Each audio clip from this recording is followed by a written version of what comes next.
This is Africa, the cradle of mankind's birth, where powerful kingdoms arose with stories of worth, exemplary leaders, their legacy told.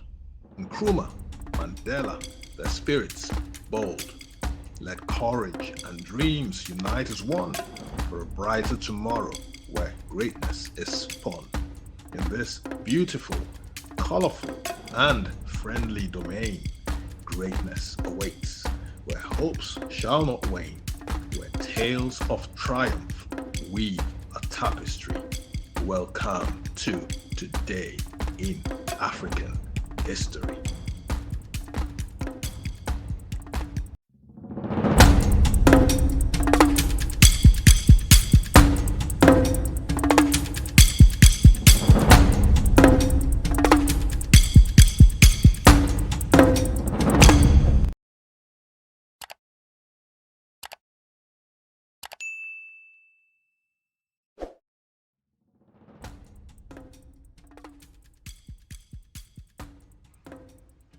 This is His Excellency Major General Muhammadu Buhari, GCFR, Grand Commander of the Federal Republic of Nigeria. He is a retired Major General and former President of Nigeria, Africa's most populous country and the most populous black country on the planet. He was born in the year 1942, served as Nigeria's president from 2015 to 2023. He initially rose to power through a military coup way back in 1983, and won the presidency in 2015, defeating the incumbent. His early life involved military training, and he played a role in the Nigerian Civil War. In 1975, he helped bring General Murtala Mohammed to power and later became the governor of Borno State. His tenure as the Federal Commissioner for Petroleum and Natural Resources focused on infrastructure and the oil industry. Buhari's presidency was marked by anti-corruption efforts, strict discipline campaigns, and economic reforms. However, his rule also faced criticism for repressive measures and economic challenges. From 1978 to 1979, Buhari served in various military roles, culminating in attending the United States Army War College and earning a master's degree in strategic studies. In 1980 to 1983, he held key divisional commands. Buhari led the 1983 military coup, overthrowing the Second Nigerian Republic, citing corruption and economic decline as reasons. His regime imposed strict measures, banned strikes and dissent, and jailed politicians, including the infamous or the famous, depending on your perception, Fela Anikulapo Kuti. To revive the economy, Buhari emphasized self-employment and local materials, but faced challenges like reduced raw materials and inflation. His leadership had a lasting impact on Nigeria's political landscape. Buhari's war against indiscipline, WAI, aimed to instill discipline through strict measures and harsh penalties. This included orderly queues, frog jumps for tardy civil servants, and lengthy sentences for minor offenses like exam cheating. Buhari's government enacted decrees to combat corruption, control foreign exchange, and crack down on crime. The regime imposed the death penalty for drug trafficking and retroactively applied it in some cases. Amid economic challenges, Buhari's administration expelled illegal foreigners and faced criticism from figures like Wole Soyinka. In 1985, Buhari was overthrown in a coup led by General Ibrahim Babangida. Buhari spent 3 years in detention, where he divorced his first wife, remarried, and became involved in social and economic development initiatives in Katsina State. He ran for president in 2003 and 2007 and joined the Congress for Progressive Change, the CPC, in 2010. Buhari was the CPC presidential candidate in the 2011 election, running against incumbent President Goodluck Jonathan of the People's Democratic Party, the PDP, Malam Nuhu Ribadu of Action Congress of Nigeria, the ACN, and Ibrahim Shekarau of the ANPP. They were the major contenders among 20 candidates. Buhari campaigned on anti-corruption platform and pledged to remove immunity protections from government officials. He also gave support to enforcement of Sharia law in Nigeria's northern states, which are predominantly Muslim, which had previously caused him political difficulties among Christian voters in the country's south. The elections were marred by widespread sectarian violence, which claimed the lives of 800 people across the country as Buhari's supporters attacked Christian settlements in the country's central region. The 3-day uprising was blamed in part on Buhari's inflammatory comments. In spite of assurances from Human Rights Watch, which had judged the elections among the fairest in Nigeria's history, Buhari claimed that the vote was flawed and warned that if what happened in 2011 should again happen in 2015, by the grace of God, the dog and the baboon would all be soaked in blood. Buhari remained a folk hero to some for his vocal opposition to corruption. He won 12,214,853 votes, coming in second to Jonathan, who polled 22,495,187 votes and was declared the winner. Buhari ran in the 2015 presidential election as a candidate of the All Progressives Congress Party. His platform was built around his image as a staunch anti-corruption fighter and his incorruptible and honest reputation. But he said he would not probe past corrupt leaders and would give officials who stole in the past amnesty if they repented.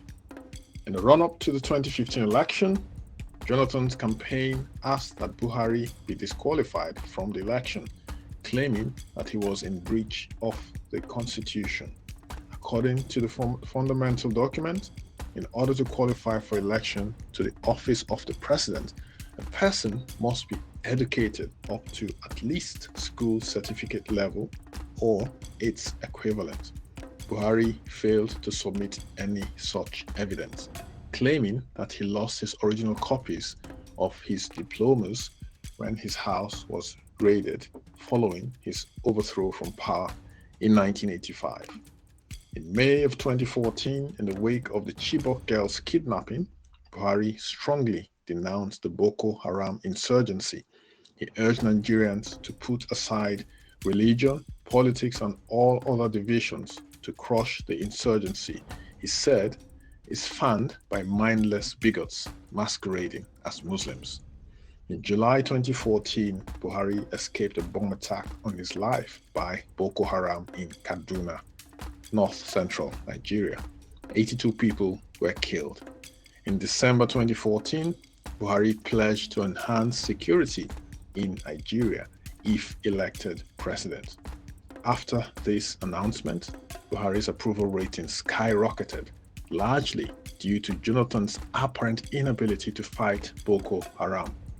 Buhari made internal security and wiping out the militant group one of the key pillars of his campaign. In January of 2015, the insurgent group, the Movement for the Emancipation of the Niger Delta, MEND, endorsed Buhari. Buhari's campaign was briefly advised by former Obama campaign manager David Axelrod and his AKPD consultancy. In February of 2015, former Nigerian President Olusegun Obasanjo quit the ruling PDP party and endorsed Buhari. On the 31st of March, Jonathan called Buhari to concede and congratulate him on his election as president. Buhari was sworn in on the 29th of May 2015 in a ceremony attended by at least 23 heads of state and government. The economy of Nigeria has averaged a growth rate of 0.9% since the administration's first term. Unemployment is at an all-time high of 23%, and millions entered poverty. Since 2015, Buhari has lost supporters due to his perceived unenergetic personality and contemplative decision-making. Since the Fourth Republic, ministerial positions are legally required to be composed of a federal ethno-demographic character, with the minister representing each state of the federation. The result of this has created the outcome of political considerations as an important factor in nominating ministers, as local party officials lacking in merit jostle for cabinet positions. Nomination into Buhari's cabinet has been influenced by those political considerations and also closeness to the president and his inner cabinet. In August of 2019, the president named his cabinet of predominantly male members with an average age of 60 and dominated by political actors or those close to the president. The cabinet include two wealthy former governors from the Niger Delta, Timipre Silva and Godswill Akpabio, who were originally members of the opposition party, the PDP, and 14 retained ministers, some of whom critics alleged had performed poorly or having a close relationship with a corrupt past head of state. In May of 2016, Buhari cancelled a two-day visit to Lagos to inaugurate projects in the state, but he was represented by the Vice President, Yemi Osibanjo, after citing an ear infection suspected to be Meniere's disease. On the 6th of June, Buhari traveled to the United Kingdom to seek medical attention. This happened days after the presidential spokesman, Femi Adesina, was quoted as saying Buhari was as fit as a fiddle and hale and hearty, to much discontent and criticism from political analysts and followers. In February of 2017, following what were described as routine medical checkups in the United Kingdom, Buhari asked Parliament to extend his medical leave to await test results. His office did not give any further details on his health condition, nor the expected date of his return. On the 8th of February, President Buhari personally signed a letter addressed to the President of the Senate of Nigeria, alerting him of a further extension to his annual leave, leaving his Vice President, Yemi Osibanjo, in charge. Following an absence of 51 days from office, President Buhari returned to Nigeria. He arrived at Kaduna Airport in the morning of the 10th of March. Although information was limited during his stay in London, he was pictured on the 9th of March meeting the most senior cleric of the World Anglican Congregation, Archbishop of Canterbury, Justin Welby. Vice President Yemi Osibanjo remained in charge as acting president, while the president continued to recover in Abuja. The president had missed major official and public appearances just 2 months following his return to office from England. Most recently, he was absent from the Federal Executive Council, the FEC, meeting, the Workers' Day event held at the Eagle Square in Abuja on May Day 2017.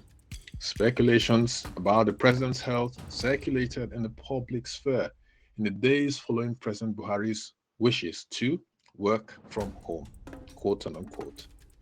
Some prominent Nigerian figures urged the president to take a long-term medical leave, citing his failure to make any public appearances over a 2-week period.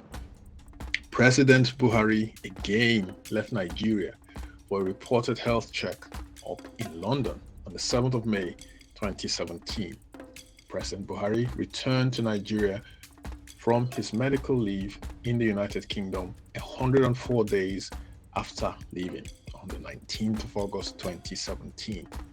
On the 8th of May, Buhari left Nigeria once again to London for a medical checkup upon arrival from the United States of America and returned on Friday, the 11th of May 2018.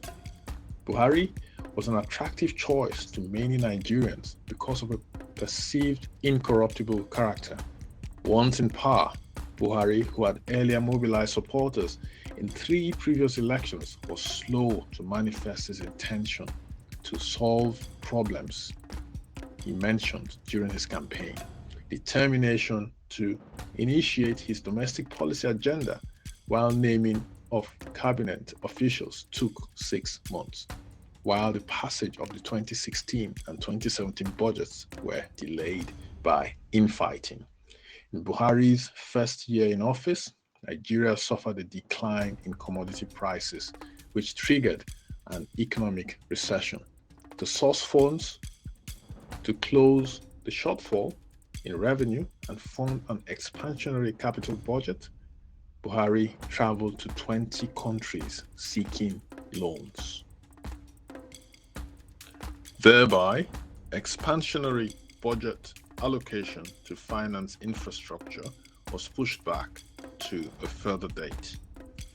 Since an upturn in economic growth from the decline of 2016, a slow pace of recovery has the country behind many of its continental neighbors in GDP growth.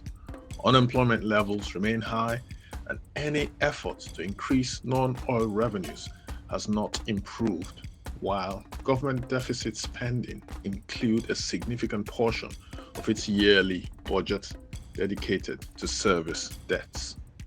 Buhari, with the support of the central bank chief, initiated policies to improve agricultural production through lobbying private banks to lend to the sector and restriction of foreign exchange at official rates for importation of food products that are grown locally. In his second term, the Budget Minister Udo Udoma and Trade Minister Enem Mala, both of whom favored liberalization, were not returned. In May of 2018, the Economic and Financial Crimes Commission, the EFCC, Nigeria's anti-corruption agency, announced that 603 Nigerian figures had been convicted on corruption charges since Buhari took office in 2015. The EFCC also announced that for the first time in Nigeria's history, judges and top military officers, including retired service chiefs, are being prosecuted for corruption. The successful prosecutions were also credited to Buhari's EFCC head, Ibrahim Magu. Nigeria has the second largest reserves of crude oil in Africa, reserves largely found in the Niger Delta region of the country. Years of oil production have resulted in negative impact on farming and fishery because of oil spillages. The government initiated hydrocarbon pollution remediation project, HYPREP, to help clean up Ogoniland, while other state governors within the region want a similar setup. HYPREP was initiated in 2005, but has been slow to commence remediation works in Ogoniland. Nonetheless, there are still intermittent attacks on oil facilities by groups such as the Niger Delta Avengers. This has significantly affected oil production, leading to cuts in exports and government revenue. The Avengers are waging conflict for greater economic and political autonomy.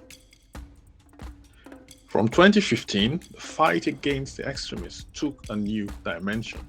The separatist group, the Indigenous People of Biafra, led by Mr. Nnamdi Kanu, became high profile in 2015 for advocating independence for a separate nation of Biafra. A breakaway Biafra Republic was briefly formed during Nigeria's Civil War, which lasted from 1966 to 1970, in which millions of mainly Igbos from southeastern Nigeria were killed or starved to death.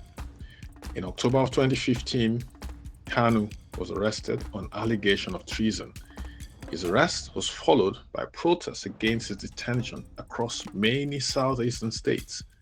Kanu later jumped bail and fled abroad to help lead the low insurgency in southeastern Nigeria before being arrested by Interpol and brought back to Nigeria. Internally, the groups have splintered into the traditional Boko Haram sect controlled by Abubakar Shekau and the Islamic State in West Africa province controlled by Abu Musa al-Barnawi. Other groups supported by Al-Qaeda in the Islamic Maghreb, such as Ansaru, who were driven from Mali due to the French-led Operation Sevel, have surfaced and cooperated with Boko Haram despite being its rival. This was mostly out of necessity, as the two factions could not risk to weaken themselves by fighting each other. In February of 2020, over 250 Ansaru members were killed in a police raid in Birnin Gwari in Nigeria. In October of 2016, the government negotiated a deal with the terrorist group Boko Haram, which secured the release of 21 Chibok girls. By December 2016, the government had recovered much of the territories previously held by Boko Haram.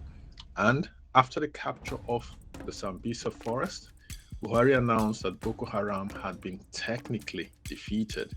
The insurgency displaced about 2 million people from their homes, and the recapture of the towns now present humanitarian challenges in health, education, and nutrition. On the 6th of May 2017, Buhari's government secured a further release of 82 out of the 276 girls kidnapped in 2014 in exchange of 5 Boko Haram leaders. On the 7th of May 2017, President Buhari met with the 82 released Chibok girls before departing once again to London, UK for a follow-up treatment for an undisclosed illness. Shekau committed suicide after his grouping was encircled by ISWAP rivals in May of 2021. In the following months, hundreds of repentant, quote-unquote, terrorists surrendered to the government, many likely loyal to Shekau. The Middle Belt region of Nigeria has been vulnerable to clashes between farmers and cattle herders, two groups trying to secure arable land for grazing or farming and access to water. The intensity and politicization of the conflict along ethnic and religious divide increased during the administration of Buhari as instances of conflicts flared in parts of southern Nigeria. About 300 civilians were killed in a village in Benue State, which is the middle belt state of the country, and about 40 civilians were killed in Enugu in southeastern Nigeria. The violence has displaced upwards of 250,000 villagers who migrate to cities ill-prepared to handle the influx of migrants. The conflict between farmers, many of whom are largely Christians, and herders who are predominantly Muslims, has stoked religious tension, not helped when the president sent in military troops to disarm ethnic Christian militias, while critics allege of his lukewarmness towards armed cattle herders who are mainly Muslim, a faith which the president, or the former president, the erstwhile president of Nigeria, shares.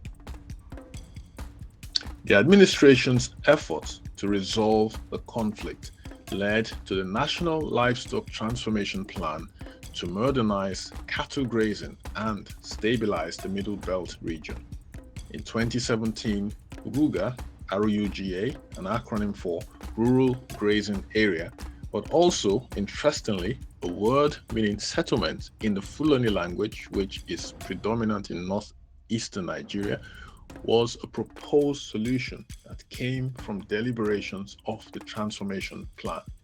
RUGA was to set aside grazing areas for herders as they migrate south. However, many southern states opposed any involuntary acquisition of land for RUGA, and the plan was suspended. From the year 2015, the Buhari administration suffered with an increased spate of banditry-related activities in northern Nigeria. The Abuja-Kaduna Highway has been termed the highway of kidnapping due to the rampant atrocities committed by bandits. In February of 2020, the Northern Elders Forum, a socio-political organization, said the administration has failed Nigerians in terms of security. By July 2021, about 45 people a day were kidnapped, largely by bandits for ransom. Other bandits focused on stealing cattle, camels, and other livestock, while some groups attacked and seized control of entire villages and wider territories. The banditry led to fears of collaboration between bandits and northern terrorists, with those fears being confirmed in August 2021, when the Nigeria Immigration Service reported that large groups of Zamfara-based bandits were traveling to Borno State for training from Boko Haram. Buhari has faced a lot of criticism in office. In 2019, his government came under widespread criticism over the unfair treatment of US-based social activist Sowore during his trial, despite the court granting him bail. This move was largely condemned, with Sowore himself stating that Buhari had violated his civic space.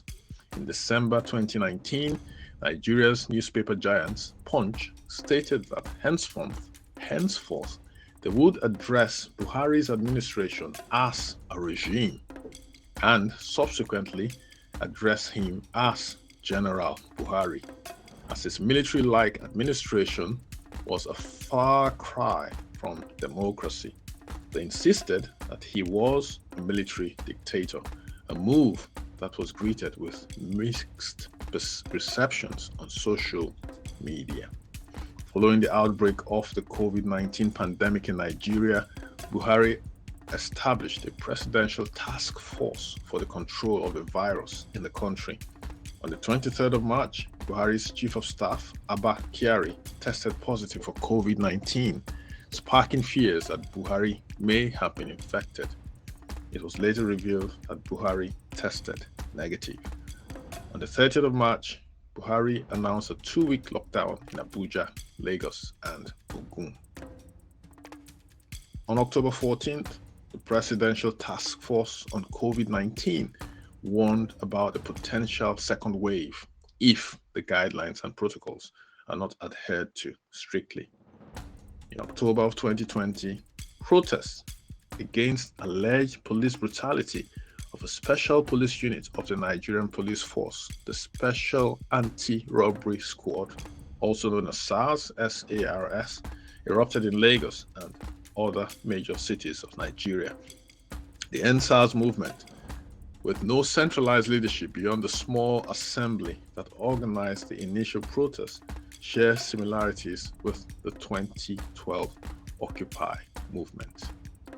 On October 12th, a day after demonstrators declared their demands, Buhari announced the disbandment of SARS and promised extensive police reforms.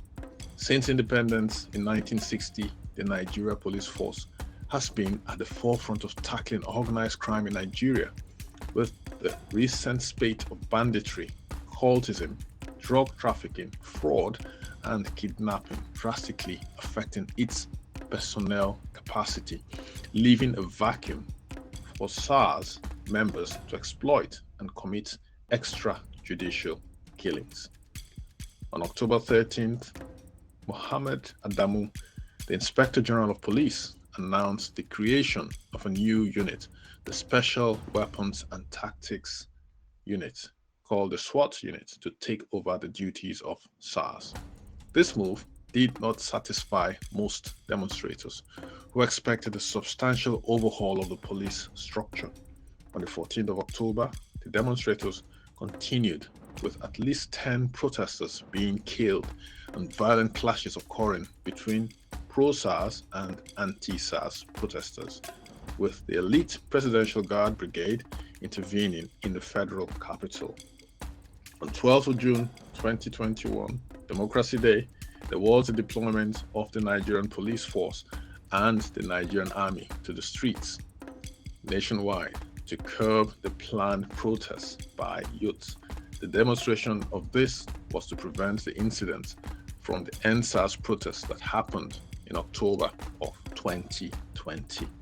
Buhari described the military crackdown by the Myanmar army and police in Rohingya Muslims as ethnic cleansing and warned of a disaster like the Rwandan genocide. Nigeria and South Africa, between them, share about 50% of Africa's economic output, but both countries' macroeconomic structure is hampered by high poverty rates, youth unemployment, and decline in capital investment. About 600,000 Nigerians have emigrated to South Africa to seek out better economic opportunities. And like in Nigeria, it is an economy struggling with its own high unemployment rates. Tensions between migrants and local populace have occasionally flared up.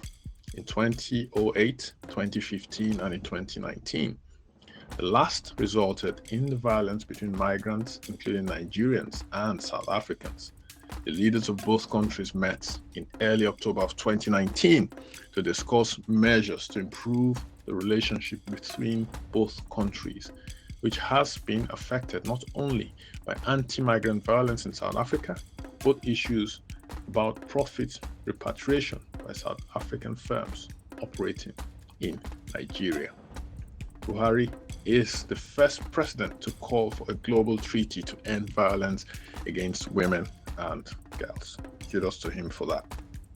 Buhari handed over power peacefully to his successor, Ahmed Bola Tinubu, on the 29th of May 2023 at 10 a.m. West African time at an inauguration ceremony in Eagle Square, Federal Capital Territory.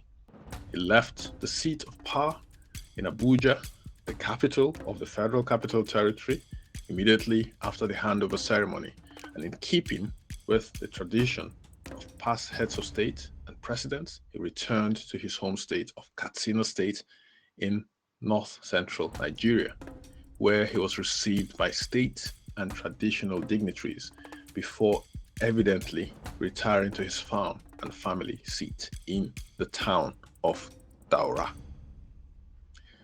That's it, folks, for Today in History. And that is our longest video on the channel yet.